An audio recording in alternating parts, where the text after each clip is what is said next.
ڈرو یومن، اس دن سے، لا تجزی بدلہ نہ ہوگا، نفس کوئی شخص، عن نفس کسی شخص سے،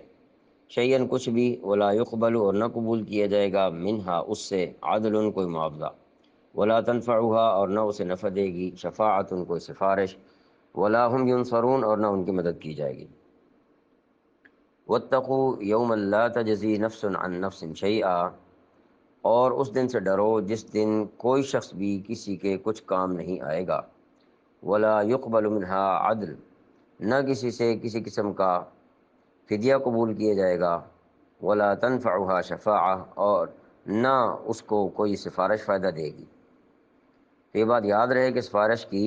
جو نفی کی گئی ہے یہ کافر اور مشرک سے نفی کی گئی ہے۔ باقی گناہ گار مومنین کے لیے سفارش کرنا قرآن کریم سے بھی ثابت ہے اور احادیث اور اجماع امت سے بھی یہ بات ثابت ہے۔ ولا هم ینصرون اور نہ ان کو کوئی مدد پہنچے گی۔ بنی اسرائیل پر اللہ تعالیٰ کی نعمتوں اور ان کے مقابلے میں بنی اسرائیل کی نافرمانیوں کا جو ذکر اوپر سے چلا آ رہا ہے، اس کا آغاز آیت نمبر 47 اور 48 میں تقریباً انہی الفاظ کے ساتھ کیا گیا تھا۔ اب سارے واقعات تفصیل سے یاد دلانے کے بعد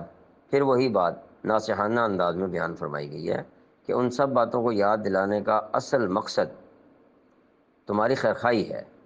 اور تمہیں ان واقعات سے اس نتیجے تک پہنچانا ہے کہ فرما برداری ہی میں تمہارا بھلا